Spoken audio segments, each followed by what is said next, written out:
యోహాను సువార్త 7వ అధ్యాయం 25వ వచనం నుంచి. యెరూషలేము వారిలో కొందరు, వారు చంప వెదుకువాడు ఈయనే కాడా? ఇదిగో ఈయన బహిరంగముగా మాట్లాడుచున్నను, ఈయనను ఏమనరు. ఈయన క్రీస్తు అని అధికారులు నిజముగా తెలుసుకొని ఉందురా. ఆయనను ఈయన ఎక్కడివాడో ఎరుగుదుము.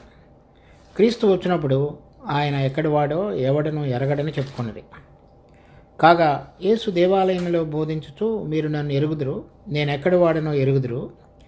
నా అంతటా నేనే రాలేదు, నన్ను పంపినవాడు సత్యవంతుడు, ఆయనను మీరు ఎరుగరు.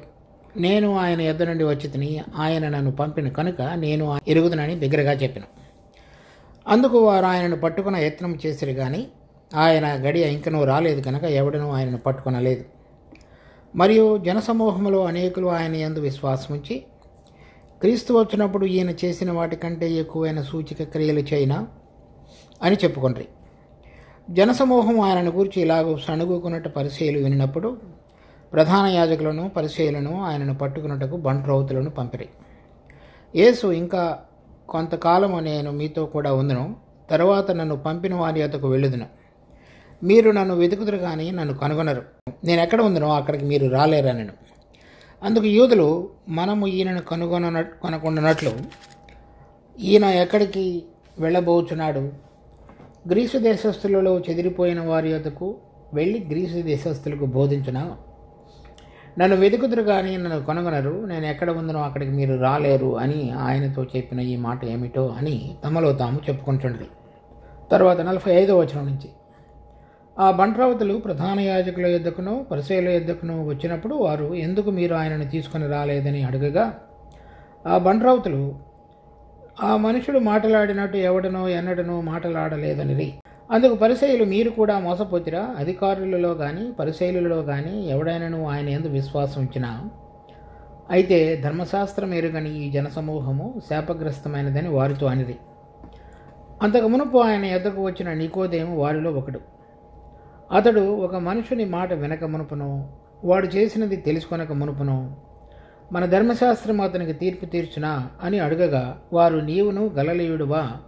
విచారించి చూడుము, గలిలయలో ఏ ప్రవక్తయు పుట్టడనిది. అంతటా ఎవరి ఇంటికి వారు వెళ్ళిరి. ప్రభు పర్ణశాలల పండుగ సమయంలో యెరూషలేమునికి వచ్చిన తరువాత 5వ అధ్యాయంలో ఒక వ్యాధిగ్రస్తుడైన 38 సంవత్సరాల నుంచి బాధపడుతున్నటువంటి ఒక వ్యక్తిని స్వస్థపరిచిన తరువాత, అది విశ్రాంతి దినమున జరిగించినటువంటి సూచిక గనుక, స్వస్థత కార్యం కనుక వారందరూ కూడా విశ్రాంతి దినమును ఆచరించుటలో మీరి ఉన్నాడనేటువంటిది ప్రభువు మీద మోపినటువంటి అభియోగం.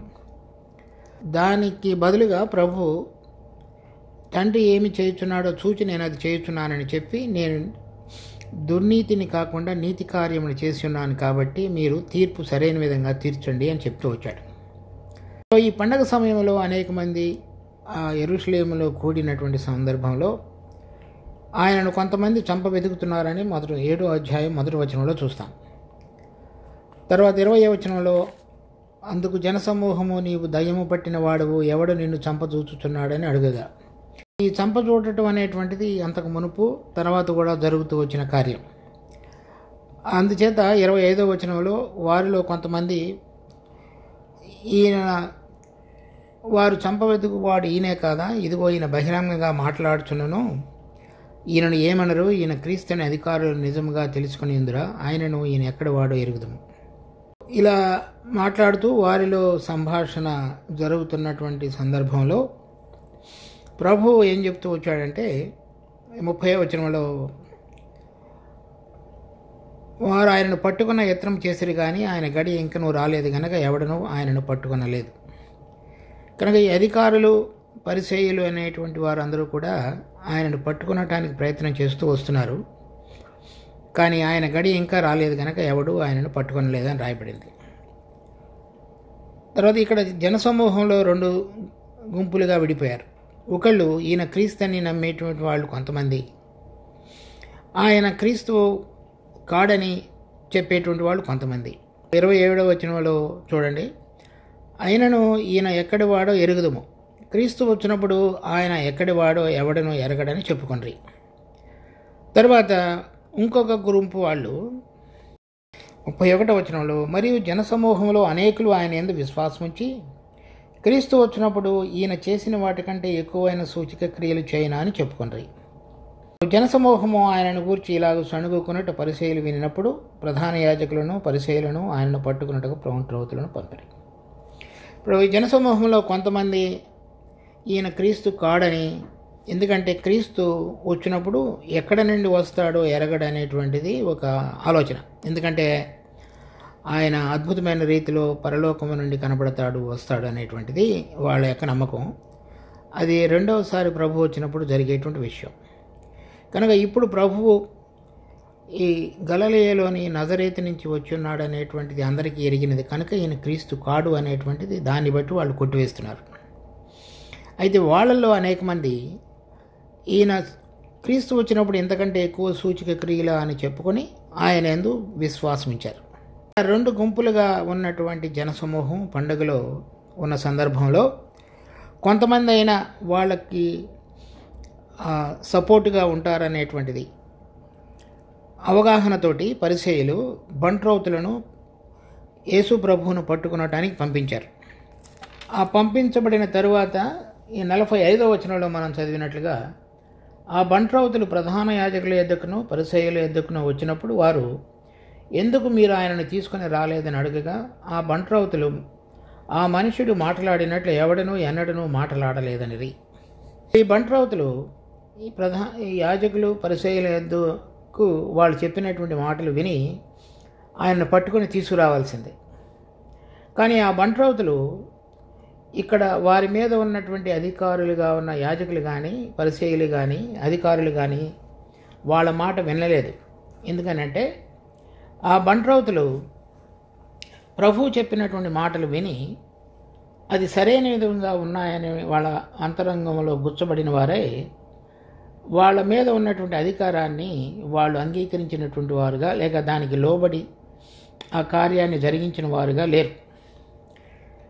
ఇక్కడ మనం అనేక మంది గుంపులుగా చూస్తున్నాం. కొంతమంది ఈ ప్రభు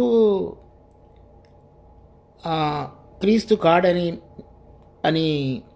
ఆలోచన చేసేవాళ్ళు, ఈయన క్రీస్తు అని విశ్వాసం ఉంచిన వాళ్ళు, తర్వాత ప్రధాన యాజకులు, తర్వాత పరిసయ్యులు ఆయనను చంపడానికి ప్రయత్నం చేస్తూ ఆయన మీద విరోధంగా ఉన్నవాళ్ళు, తర్వాత ఈ బంట్రౌతులు ఆయనను పట్టుకొనటానికి అధికారుల దగ్గర నుంచి పంపబడినప్పటికీ ఆయన పలికినటువంటి మాటలు విని ఆ మాటల యొక్క ప్రభావానికి లోబడిన వారై వారి యొక్క ఆజ్ఞను ఉల్లంఘించి లేక పాలించినట్లుగా లేనటువంటి బంట్రౌతులు.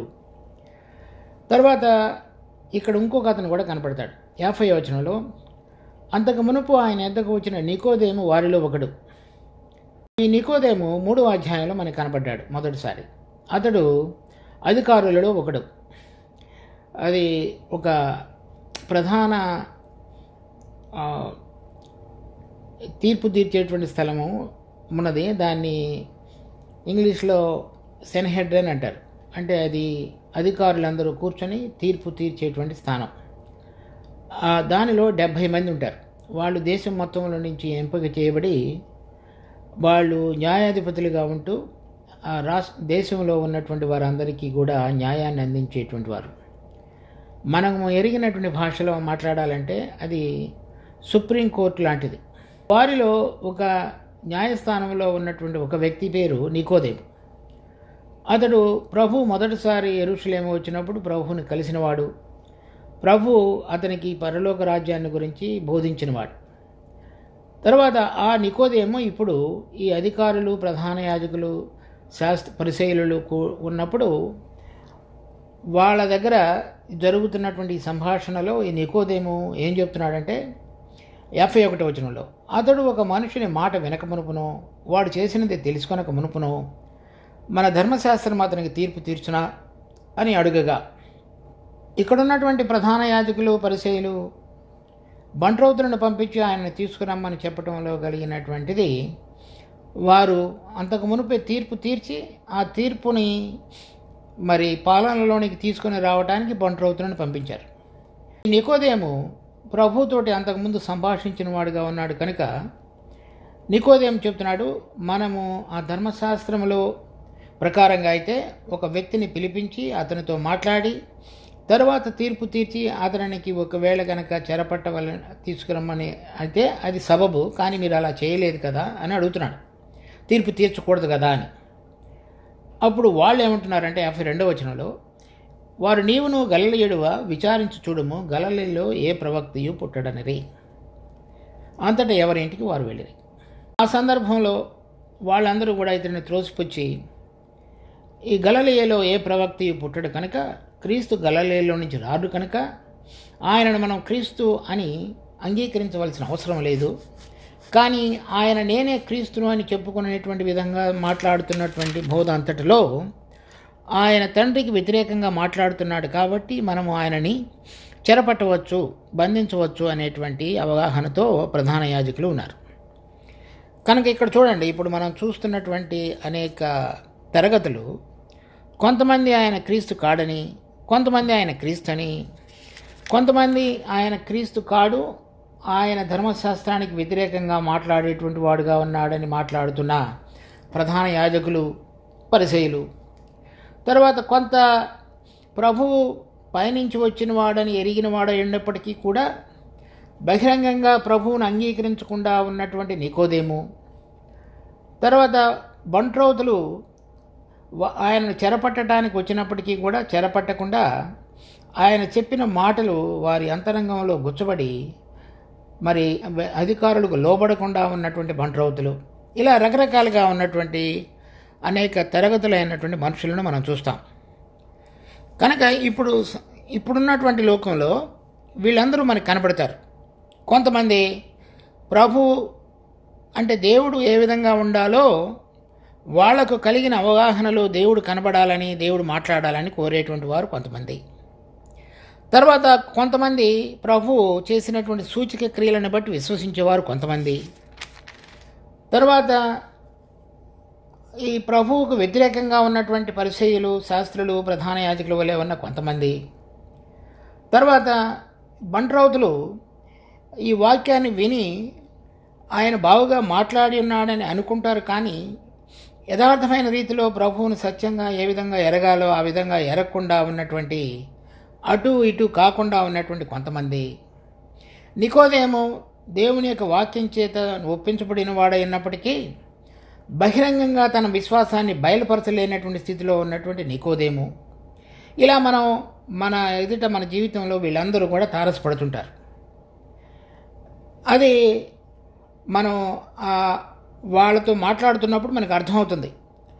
కొంతమంది ఇప్పుడు చూస్తున్న విషయం ఎక్కువగా ఏంటంటే ఈ సూచక క్రియల ద్వారా, అంటే వాళ్లకు ఏ విషయాలు కావాలని కోరుతున్నారో అవి జరిగించబడినప్పుడు ఆయన నిజమైనటువంటి దేవుడు అని అంగీకరించి విశ్వాసం ఉంచేటువంటి వాళ్ళు కొంతమంది. అది దేవుని యొక్క బోధకు అంత సరైనటువంటిది, లేక మన విశ్వాసానికి సరైనటువంటి పునాది కాదు. ప్రభువు మీరు కనుక 3వ అధ్యాయం నుంచి కనుక చూసినట్లయితే 31వ వచనం, పైనుండి వచ్చేవాడు అందరికీ పైన ఉన్నవాడు, భూమి నుండి వచ్చేవాడు భూసంబంధమైన సంగతులను గురించి మాట్లాడును. పరలోకం నుండి వచ్చేవాడు అందరికీ పైగా ఉండి తాను కన్నవాటిని గురించి విన్నవాటిని గురించి సాక్ష్యం ఇచ్చును. ఆయన సాక్ష్యం ఎవడనూ అంగీకరింపడు.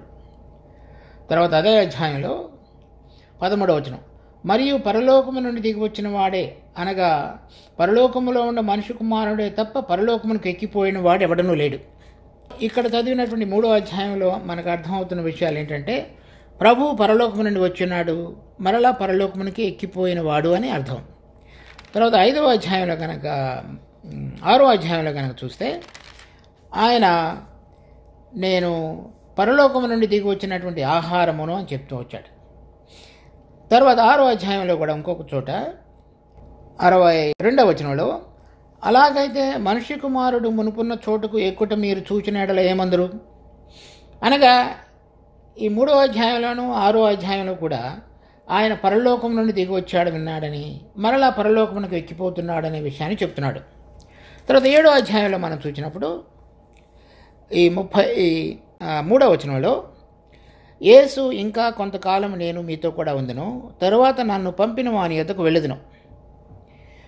ఇక్కడ 28వ వచనంలో, కాగా యేసు దేవాలయంలో బోధించుచు మీరు నన్ను ఎరుగుదురు, నేను ఎక్కడ వాడనో ఎరుగుదురు, నా అంతటా నేనే రాలేదు, నన్ను పంపినవాడు సత్యవంతుడు, ఆయనను మీరు ఎరుగరు, నేను ఆయన యొద్ద నుండి వచ్చి తిని ఆయన నన్ను పంపిన గనక నేను ఆయనను ఎరుగుదునని బిగ్గరగా చెప్పాను. తర్వాత 33వ వచనంలో, యేసు ఇంకా కొంతకాలం నేను మీతో కూడా ఉందును, తర్వాత నన్ను పంపిన వాని యొద్దకు వెళ్ళుదును, మీరు నన్ను వెతుకుదురు కానీ నన్ను కనుగొనరు, మీరు నన్ను వెతుకుదురు కానీ కనుగొనరు, నేను ఎక్కడ ఉందనో అక్కడికి మీరు రాలేరు. ఇక్కడ ఈ అధ్యాయాలన్నిటిలో కూడా 3వ అధ్యాయంలో కానీ 6వ అధ్యాయంలో కానీ 7వ అధ్యాయంలో కానీ ప్రభువు తేటగా వారితో మాట్లాడుతున్నటువంటి మాటలు ఇవే. తర్వాత అదే మళ్ళీ 16వ అధ్యాయంలో కూడా చూడండి. యోహాను సువార్త 16వ అధ్యాయం 4వ వచనం, అవి జరుగు కాలం వచ్చినప్పుడు నేను వాటిని గురించి మీతో చెప్పుతున్నానని మీరు జ్ఞాపకం చేసుకునేలాగున ఈ సంగతులు మీతో చెప్పుచున్నాను. నేను మీతో కూడా ఉంటిని కనుక మొదటనే వీటిని మీతో చెప్పలేదు. ఇప్పుడు నన్ను పంపిన వాని యొద్దకు వెళుచున్నాను, నీవు ఎక్కడికి వెళుచున్నావని మీలో ఎవడనూ నన్ను అడగటలేదు. కానీ ఇక్కడ నేను ఎవరైతే నన్ను పంపించున్నాడో నేను ఆయన దగ్గరకు వెళుతున్నాను అని చెప్తున్నాడు. వాళ్ళందరూ కూడా ప్రభువు కోరుతున్న విషయం ఏంటంటే, అక్కడున్నటువంటి ప్రజలందరూ కూడా ఎవరైతే ఆయన బోధ వింటున్నారో లేక ఆయనతోటి సంబంధములకు వచ్చారో వారందరూ కూడా ఒక విషయాన్ని ప్రభువుని గురించి ప్రత్యేకంగా తెలుసుకోవాలని కోరుతున్నాడు. ఆయన తండ్రి చేత పంపబడి పరలోకము నుండి దిగి వచ్చిన వాడని, ఆయనలో జీవమున్నదని, ఆయన ద్వారా మనము ఏదైతే ఆత్మ సంబంధమైన జీవం యొక్క అనుభవంలోనికి రాగలుగుతామని, మరలా తిరిగి ఆయన పరలోకమునకు ఎక్కిపోతాడని అనే విషయాన్ని మాటిమాటికి ఆయన బోధిస్తున్నాడు. మనుషులంగా మనం అందరం కూడా శరీరము ప్రాణంతో జీవించేటువంటి ఈ భూలోకంలో ఉన్న యాత్రా జీవితంలో మనుషుడు దేవుని చేత ఎందుకు సృష్టించబడ్డాడు, దేవుడి యొక్క ఉద్దేశాలు ఏమిటి, పరలోక సంబంధమైనటువంటి విధంగా మనం ఆలోచించటం ఎలా అనే విషయాలను ఆలోచించేటువంటి ప్రాణ సంబంధమైన స్థితిలో లేడు. అందుచేత ప్రభువు చెప్పుతున్నటువంటి బోధ అంతటిలో కూడా ఆయన పరలోకమునని దిగి వచ్చిన వాడని, సత్యవంతుడని, పరలోకమునకు ఎక్కిపోతాడని ఆ విషయాలు చెప్తున్నప్పుడు అవన్నీ కూడా వారికి నమ్మశక్యంగా లేదు. అందుచేత ఆయనను వ్యతిరేకిస్తూ వచ్చారు. ఎవరైనా భూమి మీదకు సంబంధించిన విషయాలు, సూచక క్రియలు, వాళ్ళకి ఈ జీవితానికి సంబంధించినటువంటి విషయాలు మాట్లాడినప్పుడు వారు అర్థం చేసుకొని విశ్వసించడానికి సిద్ధంగా ఉండేవారుగా ఉన్నారు. కానీ వారికి తెలియని విషయాలు, అంటే పరలోక సంబంధమైనవి, తండ్రిని గురించినటువంటి విషయాలు వారు ప్రభువు వారికి చెప్పినప్పుడు దానిని గ్రహించగలిగినటువంటి స్థితిలో లేరు కనుక ఆయనను విశ్వసించేవారుగా లేరు. ఈ విషయాలు ప్రభువు చనిపోయి తిరిగి లేచిన తరువాత పరిశుద్ధాత్మ దేవుడు మనలను తాకి మనలో ఉన్నటువంటి ఆత్మను వెలిగించినప్పుడు పరలోక సంబంధమైన విషయాలను గ్రహించగలిగినటువంటి స్థితిలోనికి ఆ ఆత్మ మనలను తీసుకొస్తాడు. పరిశుద్ధాత్మ దేవుడు వచ్చినప్పుడు ఆయన మిమ్మల్ని సర్వసత్యంలోనికి నడిపించడు. అంటే సత్యవంతుడైనటువంటి దేవుడిని, ఆయన చేత పంపబడినటువంటి కుమారుడని యేసుక్రీస్తుని ఎరగగలిగేటువంటి విధంగా పరిశుద్ధాత్మ దేవుడు మనకు వెలుగు అనుగ్రహిస్తాడు. అప్పుడు ఈ వెలిగించబడినటువంటి ఆత్మలో, ఈ మొట్టమొదటిలోనే మనుషుని యొక్క నిర్మాణంలో దేవుడు ఊదినటువంటి ఆత్మ ఈ పరలోక సంబంధమైన విషయాలు, దేవుని సంబంధమైనటువంటి స్పర్శ స్పృహ కలిగి ఉంటుంది. కాబట్టి ఆ పరలోక సంబంధమైనటువంటి విషయాలను గ్రహించగలిగినటువంటి స్థితిలోనికి తీసుకుని రాబడతాడు. అప్పటి వరకు ఇప్పుడు ఏదైతే మనం 7వ అధ్యాయంలో చూస్తున్నటువంటి అనేక మంది ఆయన క్రీస్తు కాడని, క్రీస్తు అని, తర్వాత కొంతవరకు నమ్మినటువంటి బండ్రోతుల వలె నమ్మి బయటికి తన విశ్వాసాన్ని తెలియపరచినటువంటి నికోదేము వలె అనేక మంది ఈ లోకంలో, కొంతమంది క్రైస్తవులు కూడా అలా ఉన్నారు. ఎందుకంటే వాళ్ళ యొక్క దృష్టి ఎప్పుడు కూడా ఈ లోక సంబంధమైన గమనంతో నిండి ఉంది. అందుచేత ప్రభువు యొక్క విషయాలు, ప్రభువు పరలోకమునకు వెళ్ళుట, ఆయనకు వెళ్ళినప్పుడు మనకు కూడా ఆయనతో పాటు మనం ఉండటానికి కావలసిన విధంగా ఆయన స్థలాన్ని సిద్ధపరుస్తున్నాడనేటువంటి అవగాహన కానీ, మనం అక్కడికి చెందిన వారం కానీ, లేక నిజమైన విధంగా దేవుడిని చూడగలిగి ఆయన యొక్క గుణములు, ఆయన గురించిన జ్ఞానము, ఆయన గురించిన అనుభవంతో నింపబడాలనేటువంటి ఆలోచనలు లేనివారుగా వీరందరూ ఉన్నారు. అది మనందరికీ కూడా ఎంతో నష్టకరమైనటువంటి జీవితానికి దారితీస్తుంది.